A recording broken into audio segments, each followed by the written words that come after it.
बिस्मिल्लाहिर्रहमानिर्रहीम। अस्सलामु अलैकुम वरहमतुल्लाहि वबरकातुहू। भारतीय मकबूजा कश्मीर में तकरीबन 1.5 महीने से कर्फ्यू नाफिज है। मामूलात ज़िंदगी दरहम बरहम है। हम अपने रिश्तेदारों अजीज़ों से रब्ता तक नहीं कर सकते। मेरी दादी, मामू, चाचू, नानू, खाला, फूफू सब जो है मकबूजा कश्मीर में महसूर है। लाखों कश्मीरी इस वक्त अपनों से बात करने के लिए तड़प रहे हैं, लेकिन दुनिया वालों को कोई फ़िक्र नहीं। दुनिया वालों को हम क्या कहें, पाकिस्तान की इस्टेब्लिशमेंट को कोई फ़िक्र नहीं। अगर इनको ज़रा सा कुछ एहसास होता तो कम से कम अपनी फ़ौज को ही अलर्ट कर देते, थोड़ा तो इंडिया पे दबाव डाल देते। महज जल से जुलूसों से क्या होना है। पिछले 72 साल से तो हम कश्मीरी बेशुमार जल से जुलूस कर चुके हैं। अगर यही जल से जुलूस पाकिस्तानी हुक्मरानों ने भी करने हैं तो फ़ायदा, रिज़ल्ट क्या निकलेगा। दूसरा, अक़वाम मुत्तहिदा ने आपकी क्या मदद करनी है, वो क्यों आपकी मदद करे।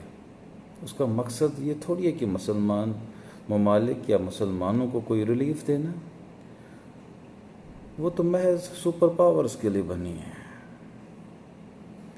पाकिस्तानी आर्मी जब तक कदम नहीं उठाएगी, भारत में तो कोई रिलीफ कश्मीरियों को देना नहीं है।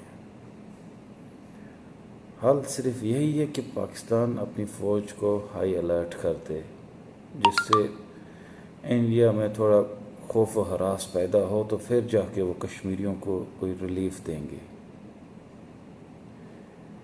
ये जो हमने इतने गज़नवी, बाबर, ये मिसाइल, इतनी टेक्नोलॉजी किस लिए रखी हुई है। ये क्या बस महज खाना पूरी के लिए। भाई थोड़ा दिखाओ ज़रा दुनिया को अपनी ताकत भी। एटमी पावर है पाकिस्तान। कश्मीरियों को पाकिस्तान से उम्मीदें हैं। पिछले 1.5 महीने से रोज़ाना वहाँ पर लोग जो है शहीद किए जा रहे हैं। उन्हें बस यही उम्मीद थी कि पाकिस्तान स्टैंड लेगा, और इस मौके पे अगर पाकिस्तान स्टैंड नहीं लेता तो कब लेगा। इससे नाजुक सूरत हाल और क्या हो सकती है। इंडिया ने तो कश्मीर को अपना हिस्सा बना दिया है। अटूट अंग तो उन्होंने साबित कर दिया, और यहाँ पर बस शहरक कश्मीर पाकिस्तान की शहरक है। वो ये कैसी शहरक है जिसके बगैर तुम जी रहे हो। कश्मीरी सब्ज़ हिलाली परचम में दफन हो रहे हैं, सब्ज़ हिलाली परचम बुलंद करने के लिए शहीद हो रहे हैं, और तुम लोग बस शहरक के ड्रामे लगा रहे हो। खाली सियासी डिप्लोमेटिक इस स्पोर्ट से हमें क्या मिलेगा, क्या हासिल होगा। 72 साल से हमें क्या मिला है, कश्मीर को क्या रिलीफ मिला है। इससे कुछ करना है तो प्रैक्टिकली करो। ये सियासी टोपी ड्रामे बंद करो।